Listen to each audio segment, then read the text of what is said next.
tardes. Vamos a hablar sobre el cálculo del PBI trimestral por el método del gasto. Este método se realiza desde el punto de vista del gasto o destino de la producción y se mide, depende del valor de las diferentes utilizaciones finales de la producción en la economía, deduciendo el valor de las importaciones de los bienes y servicios. El gasto de consumo final privado es el valor de bienes y servicios adquiridos por los hogares para la satisfacción directa de sus necesidades, ya sean individuales o colectivas, incluyendo el valor de los gastos realizados por las instituciones sin fines de lucro. Los productos de consumo se clasifican según su grado de durabilidad en bienes no duraderos, que son los alimentos, vestidos, calzados, medicinas, útiles de oficina, etc. Y los bienes duraderos, que son los muebles, electrodomésticos, equipos de transporte, etc. Y los servicios. Además existen dos tipos de cálculo. Depende del periodo. El primero es el periodo del 1994-1 al 2004-2. La determinación de los valores constantes a precios de 1994 se efectúa a partir de la extrapolación del vector de gasto de consumo final privado de origen nacional con índices de volumen físico de consumo aparente, construidos con información de bienes y servicios ligados al gasto de consumo final privado, tomados de la tabla Insumo Productos de 1994. Como vemos en la diapositiva, ahí vemos la fórmula. Bueno, explicaré lo que significa cada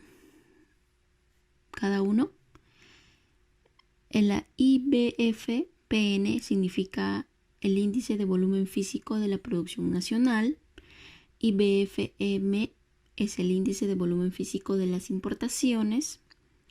Y la IBF-X es el índice de volumen físico de las exportaciones.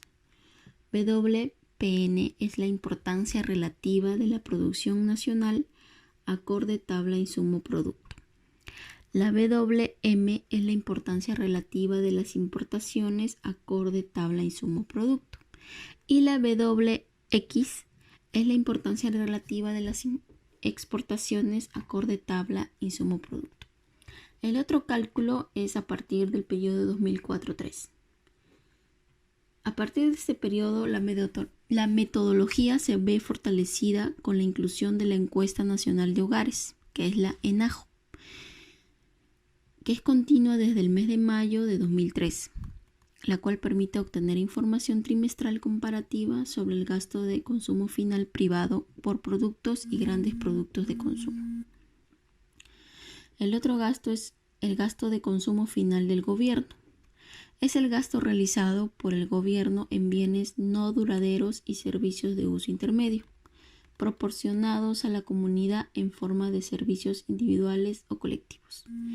Asimismo, considera las remuneraciones a los trabajadores de la administración pública y servicios de consumo individual y servicios de consumo colectivo. El gasto de consumo final del gobierno a valores corrientes. La información que se utiliza para calcular este gasto está referida a los pliegos del gobierno central, gobiernos regionales, instituciones públicas descentralizadas, universidades públicas y gobiernos locales. Para calcular el gasto de consumo final de gobierno a valores constantes, se transforman los valores a precios corrientes con un índice de precios construido para el tal fin. Implícitamente se obtiene por agregación de las variables que la conforman, como el consumo intermedio, la remuneración a los asalariados, consumo de capital fijo y los ingresos por venta de bienes y servicios. La formación bruta de capital fijo agrupa todos los bienes y servicios adquiridos por los productores cuya duración excede en el año. Interviene en el proceso productivo e incrementa el capital fijo de la empresa.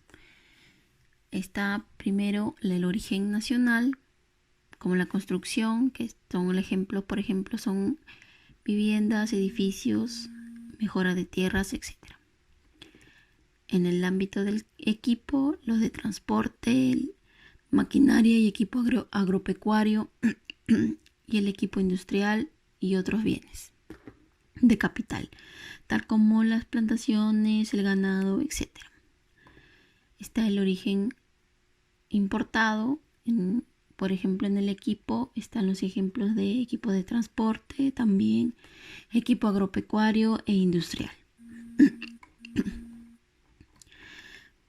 Para los valores constantes, para la construcción, para obtener la inversión, en este ámbito la estimación se realizó por separado obras de concreto, obras de no concreto y caminos rurales.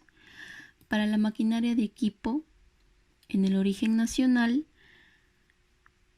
se calcula con las variaciones de volumen físico de la producción nacional de las actividades que producen maquinaria y equipo que se destina a inversión. Para el origen importado, la estimación de la inversión a precios constantes se realizó por el método de la transformación, es decir, que se obtiene primero la inversión en valores corrientes de los listados de importaciones a valores CIF de la SUNAT a nivel de partida arancelaria. Para los valores corrientes, la construcción y edificios y otras construcciones se determina a partir de los valores constantes y los índices de precios ponderados de los materiales de construcción y mano de obra. Para la maquinaria y equipo, en el ámbito de origen nacional, la estimación se realizó por categorías de productos y se determina a partir de los valores constantes y los índices de precios al por mayor y el índice de precios al consumidor. En el ámbito del origen importado, se seleccionan los productos que tienen como destino formación bruta de capital fijo por categorías de productos y se les agrega los márgenes comerciales estimados a partir de tasas en los diferentes canales de comercialización, los impuestos y los derechos de importación, información proveniente de la SUNAT. Con estos elementos se cuantifica la inversión a precios de comprador de origen importado.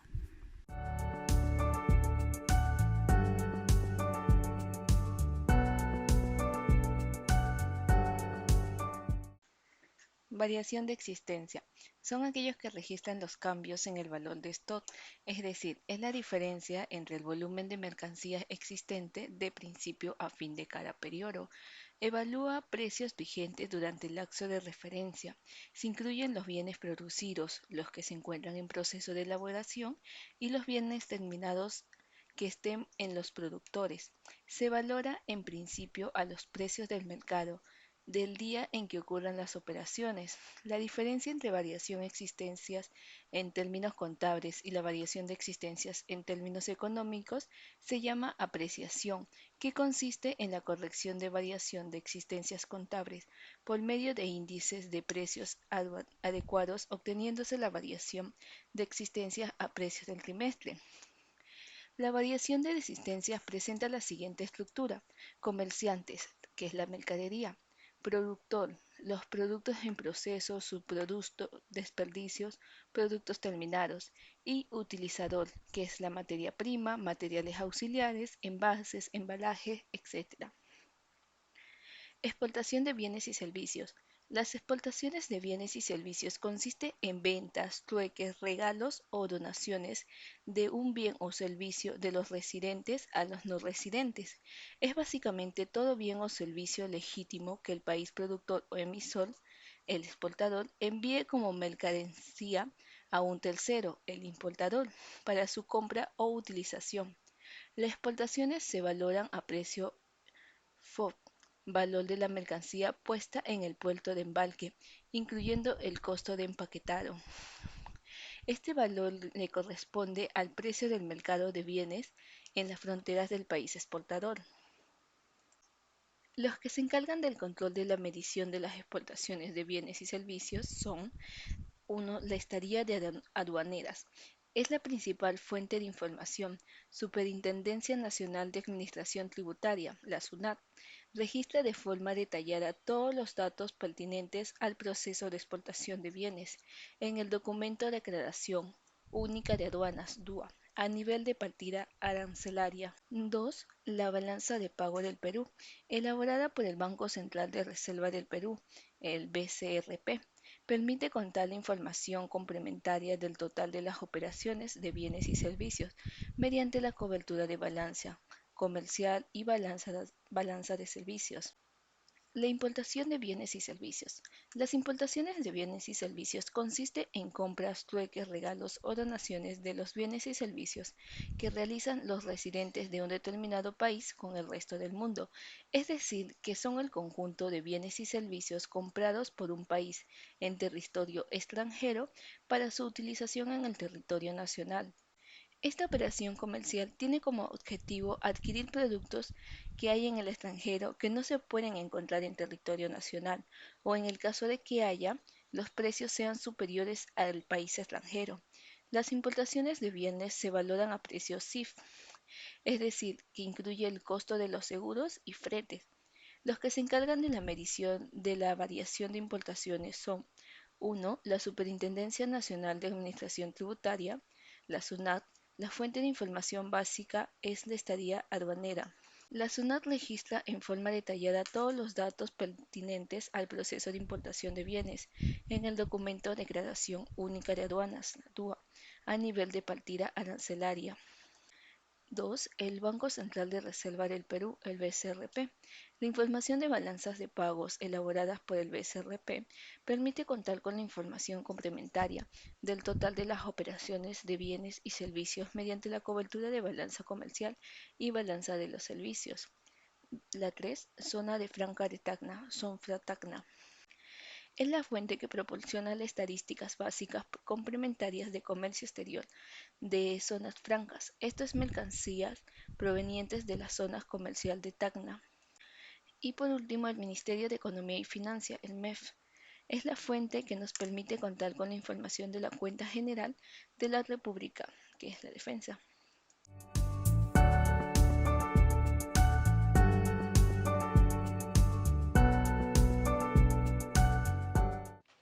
Métodos para calcular el PIB. Hay tres formas de hacerlo. El primero es el método del gasto, el segundo el método del valor agregado y el tercero es el método del ingreso. Los resultados a los que se llegan utilizando cada uno de los métodos deben coincidir entre sí. Como podemos observar en la imagen, los tres métodos nos llevan al mismo resultado. Primero vamos a hablar sobre el método del gasto. Consiste en sumar todos los gastos finales o demanda agregada de los siguientes agentes de la economía. Es decir, se trata de sumar el valor a un precio de mercado de todas las compras realizadas de bienes y servicios finales. La suma del consumo de hogares e instituciones sin fines de lucro significa la C. La inversión de las empresas y familias significa la I. El gasto en consumo final del sector público significa la G. Y el valor de las exportaciones netas, donde el valor de las exportaciones es X, menos el valor de las importaciones, que es M, como podemos ver en la fórmula. PIB es igual a C más I más G más X menos M. Ahora vamos a hablar sobre el método del valor agregado o producción. Si una manera de calcular el PIB consiste en sumar los gastos, parece lógico pensar que otro método se basa en la suma de las ventas u ofertas de los productores. El problema está en que este procedimiento produciría duplicidades, es decir, se sumaría varias veces el valor de un mismo producto, dado que los productos finales de un productor son un consumo intermedio de otro. Por ejemplo, si sumamos el valor de las ventas de una empresa de ruedas y el valor de las ventas de una empresa de coches, el valor de la rueda se encuentra por 2, como producto y como componente del auto. El método del valor añadido tiene diferentes fases. La primera sería calcular el valor de todas las ventas de un país. restando el valor de las materias primas y bienes intermediarios usados para la producción. También hay que tener en cuenta que el valor añadido bruto se calcula para cada uno de los sectores de un país. Se suman todos para obtener el total. Y una vez sumados, añadir la diferencia entre impuestos y subvenciones, lo que arroja la fórmula. Ahora vamos a hablar sobre el método de los ingresos o de las rentas. Consiste en la suma de tres elementos: la renta de los asalariados, el excedente bruto de explotación y los impuestos indirectos netos de subvenciones. La renta de los asalariados incluye salarios, compensaciones y las cotizaciones de las empresas a la seguridad social. Por otra parte, el excedente bruto de explotación se refiere a los intereses, alquileres y beneficios de los inversores, como podemos observar en la fórmula. El PIB es igual a la renta de los asalariados más el excedente bruto de explotación más impuestos menos subvenciones. Para entender mejor vamos a ver un ejemplo. Hay tres empresas, una granja, una empresa de transporte y una fábrica de productos lácteos. La granja vende leche al transportista por 100.000 soles. Este revende la leche a la fábrica por 160.000 soles y a su vez vende postres lácteos por 300.000 soles. Los salarios y beneficios pagados por la empresa ascienden a 200.000 soles y 40.000 soles respectivamente. Este año la empresa ha adquirido camiones al extranjero por el valor de 60.000 soles. Hay que calcular el PIB por los métodos del gasto, la renta y el valor añadido. Como podemos observar en la tabla, cada sector, las tres empresas, ¿no? Vemos el coste de productos intermedios de transporte y de leche y de la granja, ¿no? El valor de mercado de lo producido y el valor añadido. Este valor añadido sale de la resta del coste de productos intermedios menos el valor del mercado de lo producido. Y ahora vamos para el cálculo del PIB por el método del gasto. Como podemos observar, la fórmula PIB es igual a C más I más G más X menos M, donde vemos que 300.000 soles es el consumo de las instituciones y restamos 60.000 soles que son de las importaciones, con dar como resultado 240.000 soles. Ahora vamos con el cálculo del PBI por el método del valor añadido, donde vemos que es la suma de los sectores totales, ¿no? Menos las subvenciones, que da como resultado 240.000 soles. Y ahora vamos con el cálculo del PBI por el método de ingreso, donde los salarios y los beneficios pagados por la empresa se suman y da como resultado 240.000 soles.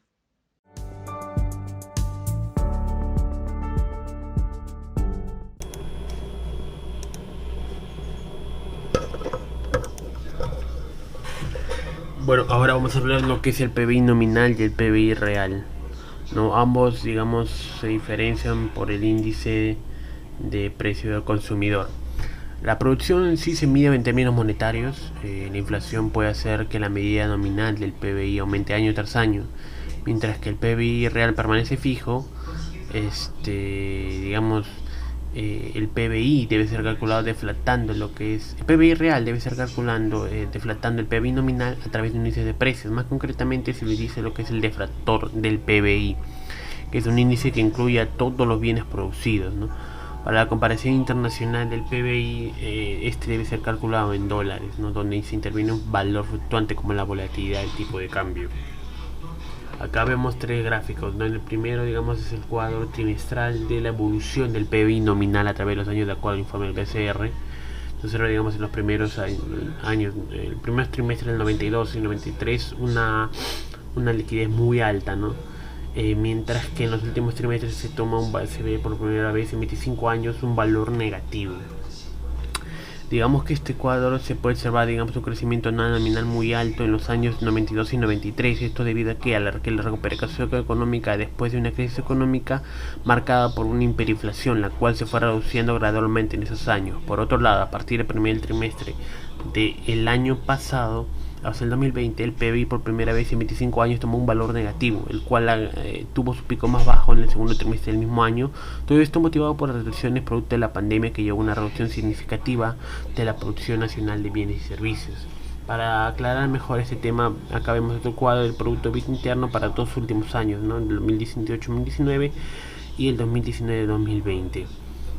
Se observa, digamos, pues que para el tercer trimestre del año 2020, a precios constantes de 2007, registra una contracción del menos 9.4%, y esto motivado por la reducción del consumo de familias de menos 9.3%, la caída de inversión fija de menos 10.2%, inversión bruta fija, y el comportamiento negativo de las exportaciones de bienes y servicios, el cual fue de menos 25.6%, una caída de exportaciones muy significativa. En el siguiente gráfico pues vemos la evolución de la producción interna y de demanda a través de los años, ¿no? Tomando como referencia del 2008 al 2020 de acuerdo al INEI. Para una mejor perspectiva del gráfico anterior, se observa que el PBI se redució significativamente en 2020, alcanzando su punto más bajo en el segundo trimestre, ¿no? El cual fue tuvo un índice muy negativo de 29.8%. Esto debido a que a la disminución de la porción fruta fija, el gasto de consumo final privado, el ingreso total de trabajadores motivado, digamos, principalmente por la caída del empleo, la disminución de exportaciones, como ya lo dije, las importaciones de bienes y servicios también cayeron, así como principalmente en las actividades económicas. El PBI se vio afectado negativamente en lo que es la reducción de actividades extractivas, del cual fue del menos 8.0%, la transformación de menos 8.3% y los servicios, que cayeron en menos 10.1%. Para el siguiente hemos tomado dos ejercicios para entender mejor la diferencia de PBI real y PBI nominal, ¿no? Estas variables de acá han sido tomadas teniendo como referencia información del BCR. El PBI del 2018 para el país fue de 53.127 millones de dólares. Para el PBI 2017 fue de 49.200 millones de dólares. Y el IPCR también nos proporciona la información de que el IPC fue de 2.20%. La diferencia del PBI real y el PBI nominal se da a través del IPC, ¿no? ¿Por qué? Porque digamos que para calcular el PBI real tenemos que deflactar el PBI 2018 con el objetivo de ¿qué? De anular el incremento de precios, para lo cual se realiza la siguiente operación. Estos 53.127 millones se divide entre menos 1 más 0.220, o sea, más 2.20%, que es el IPC 2018, lo cual da un resultado del PBI real de 51.983 millones de dólares, ¿no? Y para hallar su variación, el crecimiento del PBI real, hallamos lo que es la diferencia, simplemente lo que es 51.983.000 menos 49.200, que fue el PBI 2017, entre 49.200, lo cual da una variación del 5.66%. Eso, claro, tomando como referencia el PBI 2017.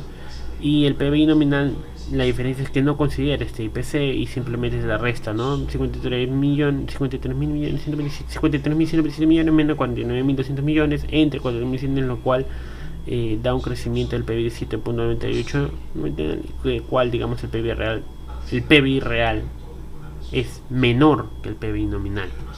El siguiente ejercicio es tomando como referencia tres bienes que son los principales productos de un país: oro, plata y algarrobo, ¿no? El precio, cuyo precio en el 2018 fue de $1.330 la onza, $18 la onza y $1.6 el kilo respectivamente, ¿no? Mientras que en el 2019 los precios fueron de $1.420 la onza, $16 la onza para casa de plata y $2.98 el kilo para el caso del algarrobo. Las cantidades han sido medidas en toneladas y bueno, nos pide calcular el PBI nominal y PBI real. Para el PBI nominal, la operación es muy sencilla, simplemente multiplicamos el precio y por la cantidad tomada en cuenta cada año, ¿no? Así tenemos que el PBI nominal 2018, 149.000, bla bla bla, y en total nos da 273 millones, perdón, 273.433.000 dólares. Y el PBI nominal igual, ¿no? La misma operación, 151 por 4.420, lo cual da 284.766.000 dólares. Para el PBI real se toma como referencia un año, y para este año hemos tomado como referencia los precios del 2018, por lo cual 149.000, para el 2018 el PBI real será lo mismo que el PBI nominal del 2018. Sin embargo, el PBI real del 2019 cambia. ¿Por qué? Porque tomamos como valor de referencia los precios del 2018, lo cual nos da en total de 279.097.097.000 dólares. Para hallar la variación porcentual del PBI real, se toma este valor del 2019 menos el PBI real 2018, dividido entre el PBI real 2018, en lo cual nos da un crecimiento de 2.07%, ¿no? Tomando, digamos, como referencia 2019,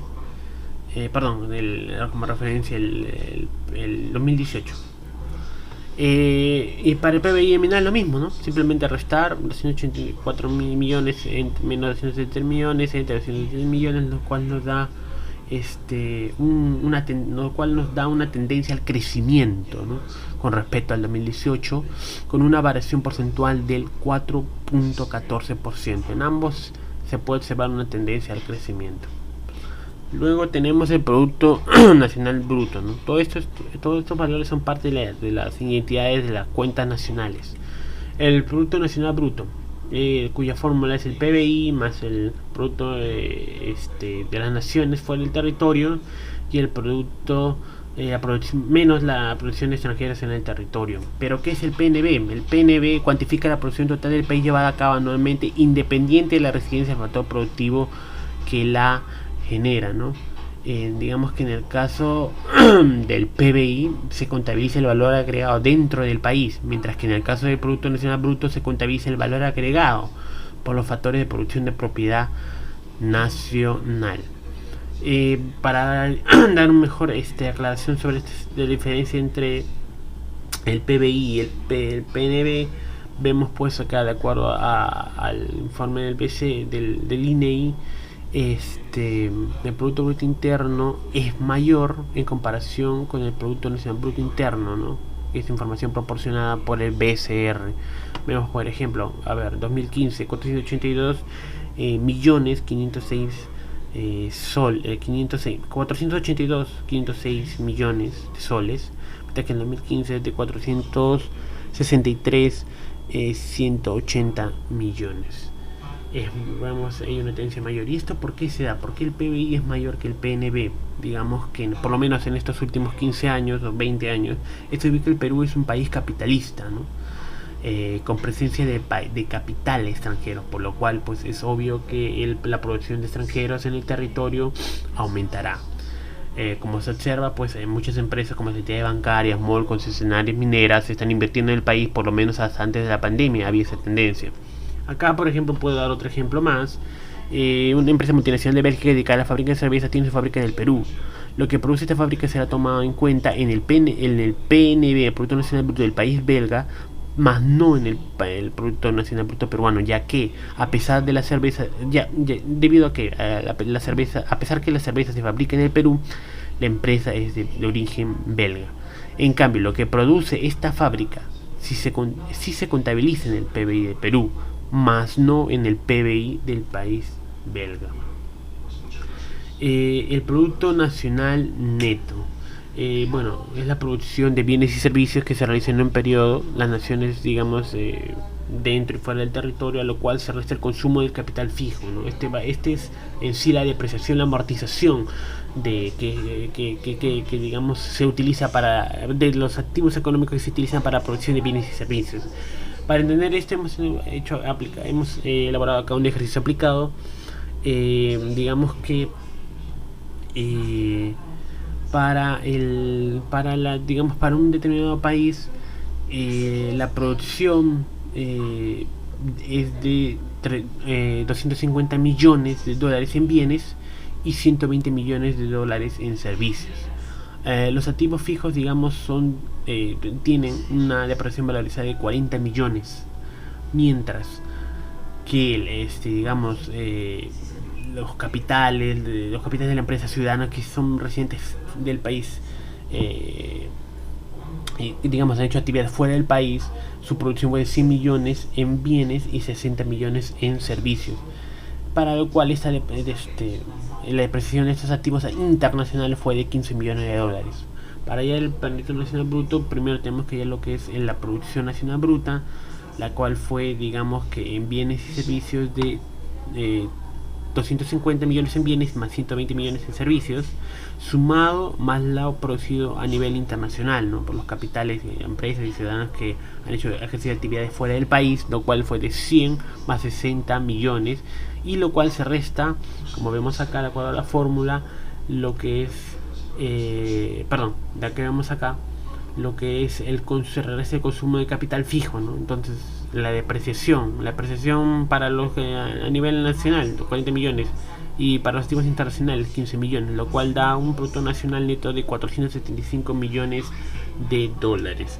La renta nacional son los otros cuentas nacionales o cuentas de identidad de cuentas nacionales, son lo que la renta nacional, la cual pues es la suma de lo que la gente de un país cobra, ¿no?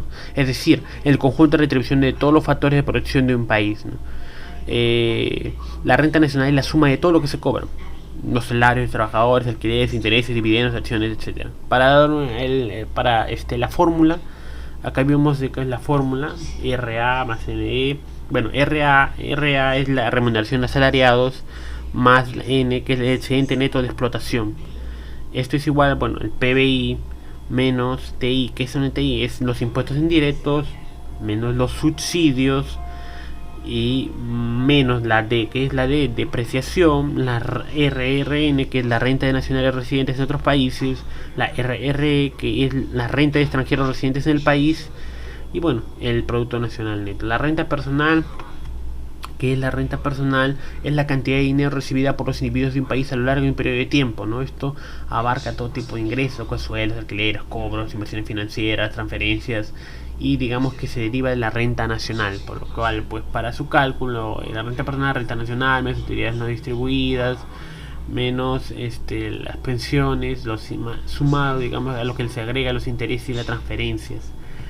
La renta personal disponible en sí pues ya es va asociada con aquella renta que surge tras sustraer los ingresos familiares o los impuestos y las cargas de la seguridad social. Este dinero puede ser utilizado directamente para el consumo y ahorro. Digamos que se toma en cuenta a las empresas para calcular la renta disponible nacional, ¿no? Este cálculo debe tenerse en cuenta, debe realizarse tomando en cuenta las amortizaciones y las obligaciones tributarias, que son los tributos, los impuestos directos. La renta personal disponible es la renta personal, que es de acá, con el resto de impuestos directos, amortizaciones, y digamos ya tomando a nivel nacional lo que son los beneficios no distribuidos o ahorros de las empresas. Acá tenemos un ejercicio aplicado. Lo que vemos es una economía nacional.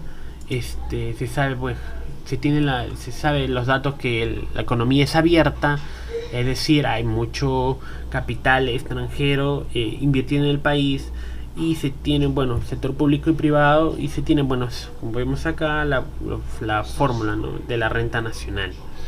Los datos que nos dan es el PBI, la depreciación, el impuesto indirecto, los subsidios, lo que es el RRN, la renta nacional, la renta del extranjero y las transferencias. Nos piden, hallar lo que es la renta personal. Primero hallamos la renta nacional. La renta nacional, primero, entonces, ¿cómo calculamos? Primero lo que es el PBI menos lo que es menos los impuestos indirectos, menos los subsidios, y a la cual también le restamos menos de depreciación, y le sumamos lo que es la renta nacional es menos la renta extranjera, que es 180, ¿no? Entonces sí tendríamos una renta nacional de 570.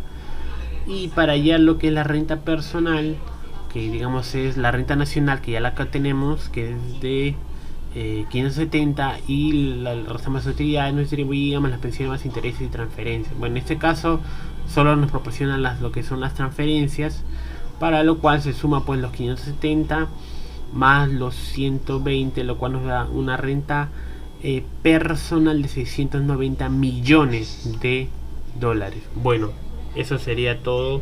Que paso con mi siguiente compañero. Gracias.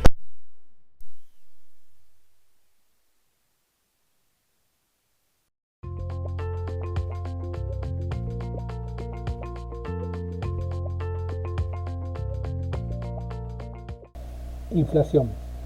La inflación es el incremento sostenido en el nivel de precios de una economía. Existen tres formas de medirla: el deflactor del Producto Bruto Interno, el índice de precios al por mayor, que es el IPM, y el índice de precios al consumidor, que es el IPC. De ellos, el más utilizado es el IPC, el cual mide el costo de una canasta promedio de bienes que se considera constante para todos los años. A diferencia del deflactor del PBI, el IPC involucra bienes importados. La inflación tiene efectos importantes sobre la producción de la economía y por tanto el Banco Central de Reserva del Perú, Autoridad Monetaria Nacional, tiene como objetivo controlarla. El BCRP hace explícita la meta de inflación para los siguientes 2 años. Este año decidió cambiar de 2.5% a 2%, con un rango de 1 porcentual hacia arriba y hacia abajo. Perú cerró en el 2020 con una inflación de 1.97%, tras haber alcanzado en diciembre un incremento del 0.05% de su índice de precios al consumidor en IPC. Informó, esto informa el Instituto Nacional de Estadísticas e Informática, el INEI. De acuerdo con el reporte oficial, el país andino tuvo una tasa promedio mensual de inflación de 0,16%, un resultado que mantuvo la tendencia estable en los últimos meses. A pesar del impacto negativo de la pandemia del COVID-19, que provocara una caída cercana del 12% del PBI nacional, según estimaciones oficiales. El informe técnico precisó que el resultado anual de la inflación estuvo influenciado principalmente por el alza de precios en grandes grupos de consumo como alimentos y bebidas. Esto tiene un 2,24%, esparcimiento, diversiones, servicios culturales y de enseñanza, lo que nos da un 2,29%, el alquiler de vivienda, combustible y electricidad el 3,67%, y cuidado y conservación de la salud 3,65%. Otras variables. El INI señaló que estos 4 grandes grupos de consumo aportaron el 88,3% a la variación anual del IPC, pero también aumentaron los precios de transporte y comunicaciones con el 0,80%, otros bienes y servicios el 1,43%, muebles y enseres y mantenimiento de vivienda con el 0,48%, y vestido y calzado con el 0,03%. Durante el 2020, de los 532 productos que componen la canasta familiar peruana, 379 registraron incremento de precios, 119 disminuyeron y los otros 34 no presentaron variación. La variación del IPC de Lima Metropolitana, sin considerar alimentos y energía, inflación subyacente, reportó en el 2020 un alza de 1,76% y en diciembre llegó a 0,34%. En las 26 ciudades del país donde se calcula el índice de precios al consumidor se presentaron alzas de precios, con las variaciones más altas en la Amazónica y Iquitos, 7,16%, la norteña Tumbes 5,11%, la sureña Ica 4,39% y la selvática Moyobamba 4,28%. Las variaciones menores se registraron por su parte en las ciudades andinas de Huaraz con un 0,96%, Huancayo 0,70%, Abancay 0,40%, Ayacucho 0,34% y Arequipa 0,19%. Crecimientos y caídas. En su avance coyuntural de las actividades económicas y productivas, el INEI reportó que en noviembre pasado el consumo interno de cemento creció en el 17,72% en comparación con su mes similar del 2019, con lo que acumuló 4 meses de resultados positivos y registró la tasa más alta de los primeros 11 meses del año. Este comportamiento se sustentó en el plan de reactivación económica ordenado por las autoridades peruanas. En julio pasado, cuando se autorizó la reanudación de los proyectos de construcción públicos y privados que habían sido suspendidos cuando comenzó la emergencia sanitaria por la pandemia a mediados de marzo. En noviembre pasado también se reportó un incremento en el sector agropecuario de 1,25%, en comparación con igual mes del año anterior, explicando por el crecimiento del subsector agrícola de 3,92%, aunque el subsector agropecuario se produjo 2,27%. Caída en minería e hidrocarburos. Las cifras preliminares también indicaron que en diciembre del 2020 se produjo una caída de 4,75% en el sector de minería e hidrocarburos, explicando por un menor volumen de producción de oro moliendo plata, plomo y cobre, aunque sí se produjo un aumento en la producción de estaño, zinc y hierro. Además, el subsector de hidrocarburos cayó en menos 13,88% por el nivel de extracción de petróleo crudo, aunque aumentó la producción de gas natural y líquidos de gas natural, mientras que la producción de electricidad también disminuyó en 0,54%, mientras que la pesca sufrió una ligera caída del 0,68%. Inversión estatal. El INEI agregó, por otra parte, que en noviembre pasado el gasto de inversión del gobierno fue de 3.992 millones de soles, 1.124.000 dólares, lo que implicó un aumento de 25,94% en comparación con su similar mes del año anterior.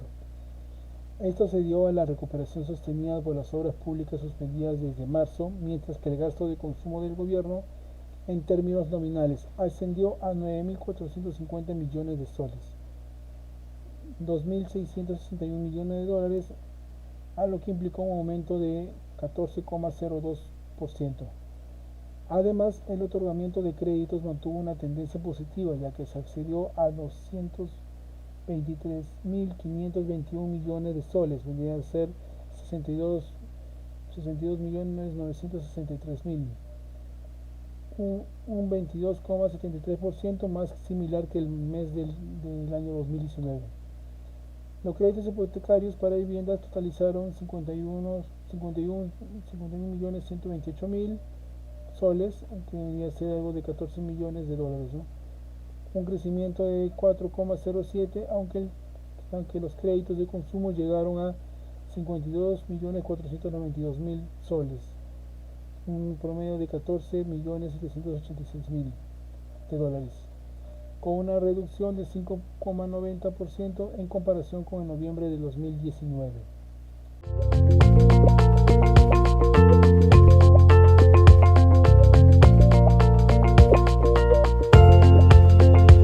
El PNB es un indicador que nos muestra la cantidad de bienes y servicios finales generados con los factores de producción, ya sea tierra, trabajo y capital, de un país y un periodo de tiempo dado, aunque estos factores se encuentren fuera de dicho país.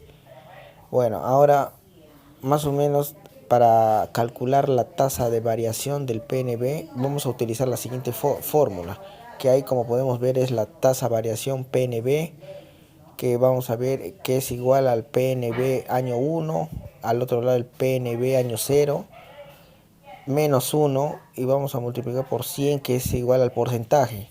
porque esta fórmula nos indica cuánto ha crecido o decrecido el PNB en porcentaje. Ahora, ¿cómo calcular el PNB o cómo se calcula el PNB?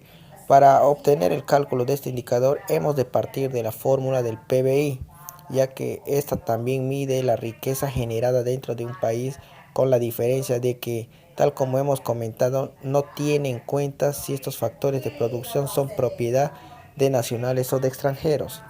Ahora, para calcular el PNB habrá que añadir el PIB, las rentas que los residentes nacionales consiguen en el extranjero, que es el RRN, y se habrán de restar las rentas obtenidas por los residentes extranjeros dentro del país que estamos analizando, que es el RRE.